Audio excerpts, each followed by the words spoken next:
Dans la vie spirituelle, il y a ces chrétiens qui ont besoin de preuves palpables. Disons qu'ils ont besoin de voir pour croire. Et puis il y a aussi ces fidèles qui ont besoin de voir la gloire de Dieu, mais qui commencent d'abord par croire en lui. Quelle est donc la méthode? Quel est le procédé? Quelle est l'attitude du vrai croyant? Voir pour croire, expérimenter pour s'abandonner dans la confiance, ou plutôt croire pour être conduit à voir les merveilles de Dieu. Faire d'abord confiance pour être conduit dans l'abondance des promesses divines. Bonjour, chers frères et sœurs, chers amis abonnés, à vous tous, bonjour. C'est un grand plaisir de vous retrouver une fois de plus sur notre chaîne commune pour le partage de cette méditation. Merci infiniment pour votre fidélité. Que le Seigneur raffermisse en chacun de nous la foi et bienvenue à Parole de Dieu au quotidien.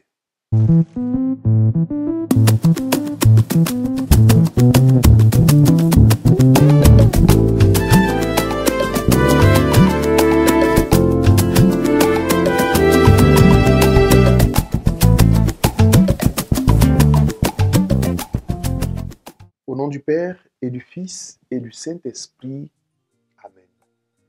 Gloire au Père et au Fils et au Saint-Esprit, comme il était au commencement, maintenant et toujours, dans les siècles des siècles. Amen. Chers frères et sœurs, chers amis abonnés, je crois que nous sommes très nombreux à avoir fait confiance à nos parents. Nous ne leur avons pas demandé de nous apporter une preuve scientifique par un test ADN pour prouver qu'ils étaient effectivement nos parents. Nous sommes effectivement très peu à avoir douté de nos parents. Mais pourquoi avons-nous cru en leurs paroles? Pourquoi n'avons-nous pas demandé des preuves qu'ils sont ou qu'ils étaient effectivement nos parents? Prenons un autre exemple. Nous allons à la pâtisserie ou à la boulangerie pour acheter un gâteau ou du pain. Mais pourquoi nous ne demandons pas au pâtissier ou au boulanger de nous apporter une preuve scientifique que le gâteau ou le pain n'est pas contaminé ou ne contient pas un venin? Ou si les éléments, les condiments qui ont servi pour concocter ce gâteau ou fabriquer le pain ont été conservés dans des bonnes conditions d'hygiène. Nous leur faisons confiance quand nous allons acheter du pain ou un gâteau à la boulangerie ou à la pâtisserie. Ou encore quand nous prenons le transport en commun. Pourquoi est-ce que nous ne demandons pas au conducteur du bus, du taxi ou du minicar que nous appelons le baka, pourquoi nous ne leur demandons pas de nous prouver qu'ils ont effectivement le permis de conduire ou qu'ils ne seraient pas sous l'effet d'une substance toxique qui mettrait en danger notre vie? Ou même, pourquoi est-ce que nous ne demandons pas si les papiers du véhicule, les documents du véhicule sont en ordre, si la visite technique est à jour? Nous leur faisons confiance et nous empruntons les transports en commun. Pourquoi nous faisons confiance aux conducteurs des transports en commun? Voyez-vous, chers frères et sœurs, voyez-vous, chers abonnés, il est impossible de vivre dans la méfiance permanente. Il est impossible de vivre en demandant des preuves ou des tests scientifiques de tous les actes que nous voulons poser dans la vie. Il est impossible. On nous prendrait pour des maniaques ou même pour des personnes qui ont des troubles mentaux. Ce n'est pas possible. Pourquoi? Parce que la vie ordinaire, la vie paisible, sans un minimum de confiance, n'est plus la vie. Il serait impossible de vivre sans un minimum de confiance. Et c'est pourquoi, tous les jours, nous posons des actes de foi dans la vie ordinaire. C'est ce qu'on appelle la foi humaine.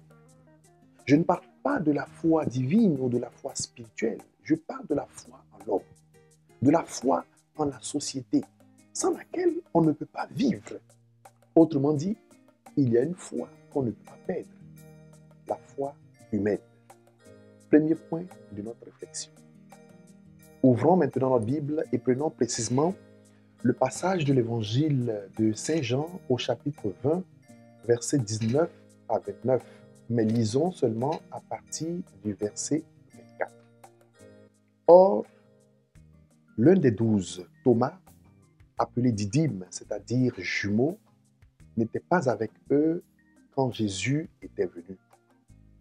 Les autres disciples lui disaient, « Nous avons vu le Seigneur. » Mais il leur déclara, « Si je ne vois pas dans ses mains la marque des clous, si je ne mets pas mon doigt dans la marque des clous, si je ne mets pas la main dans son côté, non, je ne croirai pas. » 8 jours plus tard, les disciples se trouvaient de nouveau dans la maison et Thomas était avec eux.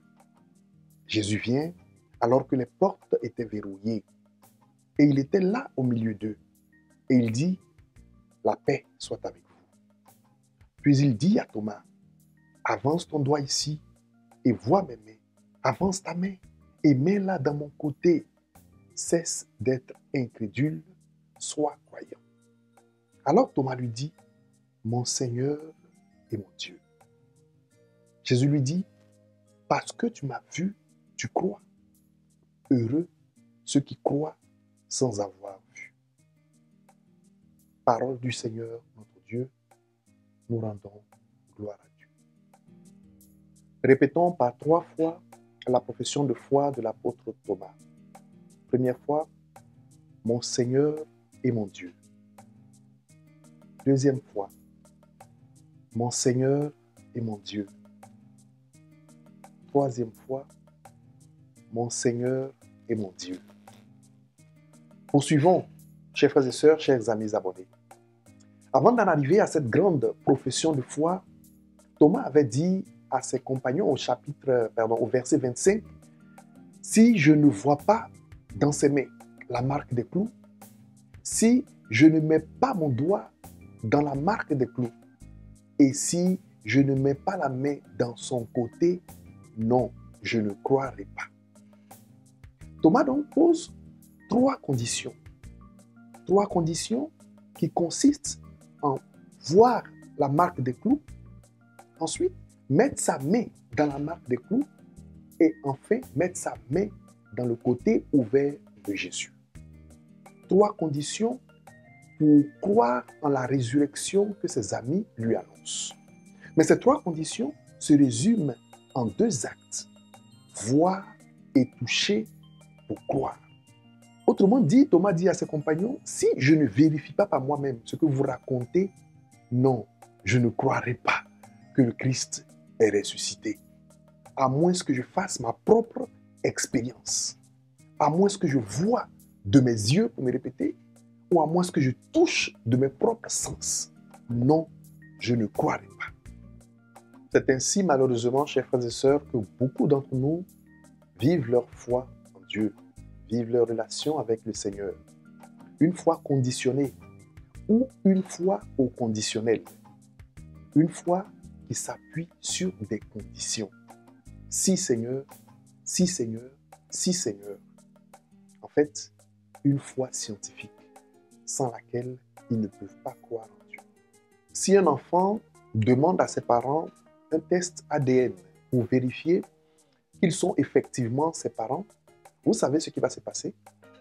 Ce qui va se passer, c'est qu'il connaîtra scientifiquement que ce sont ses parents biologiques ou que ce ne sont pas ses parents biologiques. Mais ce test scientifique ne lui donnera jamais accès à la connaissance affective de ses parents. Ce test ne pourra pas mesurer le degré d'amour que ses parents lui portent. Ça, c'est du domaine de l'expérience. Ce n'est pas du domaine de la science. Ce n'est pas par un test ADN que cet enfant va démontrer que ses parents l'aiment ou ne l'aiment pas. Il aura la preuve, effectivement, que ce sont ou ce ne sont pas ses parents. Mais ce test ne prouvera pas que ses parents l'aiment ou ne l'aiment pas.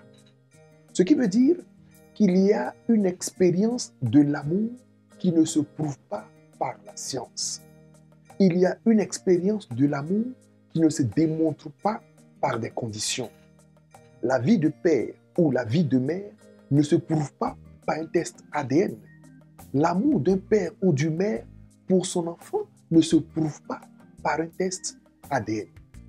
Et c'est pourquoi comme nous l'avons lu dans l'Évangile tout à l'heure, au dernier verset de ce passage, au chapitre 20, verset 29, Jésus dit à Thomas, « Parce que tu m'as vu, tu crois, heureux ceux qui croient sans avoir vu. » Autrement dit, Jésus nous enseigne que ceux qui entrent d'abord dans l'expérience de l'amour de Dieu, sans condition, sont les plus heureux dans la vie spirituelle. Cela veut dire que l'expérience de l'amour dépasse les conditions de l'amour. L'expérience dans l'amour à Dieu est plus forte que celui qui voudrait voir avant de croire. Une expérience naturelle qui jaillit du cœur, qui se vit au jour le jour. Entrons dans l'intimité de Dieu par la confiance, mes frères et sœurs. Oui, par la confiance, par l'abandon, par la foi, et non par des preuves scientifiques, et non par des conditions que nous allons demander à Dieu. Laissons Dieu être Dieu et que son amour soit fluide dans notre vie parce que nous serons ouverts effectivement à accueillir cet amour chaque jour. Aimer une personne, c'est lui faire confiance. De même, aimer Dieu et croire en lui, c'est avoir confiance en lui avant une quelconque preuve scientifique de son existence ou de son amour. Chers amis, dans la vie spirituelle, il y a ceux qui ont besoin de voir pour croire, toucher avant d'expérimenter. Et il y a ceux qui croient d'abord. Ceux qui croient aveuglement pour que leurs yeux puissent voir les merveilles de Dieu et la gloire, et sa gloire dans leur vie. Chers frères et sœurs, il nous faut croire pour comprendre les événements de notre propre vie. Et quand nous comprenons les événements de notre propre vie à la lumière de la foi, notre foi ne fera que grandir. Nous croirons encore plus. Deuxième et dernier point de notre réflexion. En conclusion, de même que la foi humaine nous permet de vivre et de ne pas demander des preuves de tout ce que nous faisons, de même dans la vie spirituelle, le chemin indiqué et vivement recommandé par le Christ, heureux ceux qui croient sans avoir vu, est d'abord de croire pour entrer dans l'expérience de l'amour de Dieu. Jésus disait à Marthe, la sœur de Lazare, « Ne te l'ai-je pas dit, si tu crois, tu verras la gloire de Dieu. » La foi est un don. Demande-la toujours à Dieu. La foi est une lumière. Tu en as besoin quand tu te retrouves dans l'obscurité de ta vie, au milieu de tant de difficultés. La foi est une force. La force de tenir debout quand tu es ballotté et quand tout le monde te méprise, t'insulte, te raboue à cause de ta foi en Jésus. La foi est cette force qui a maintenu debout les saints et les martyrs pour professer que Jésus était Seigneur. La foi est un chemin, le chemin qui te fait traverser les ravins de la mort.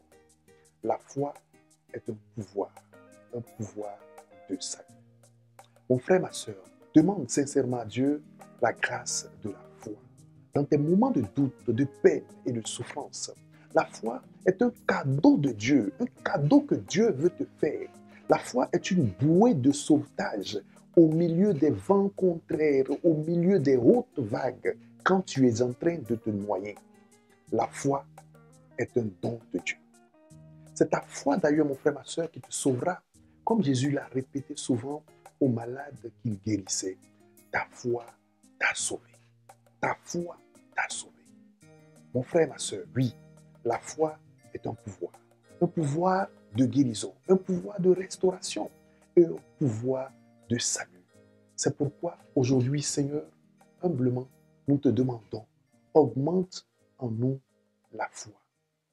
Nous ne voulons aucune preuve de ton existence, aucune preuve que tu es présent continuellement dans notre vie.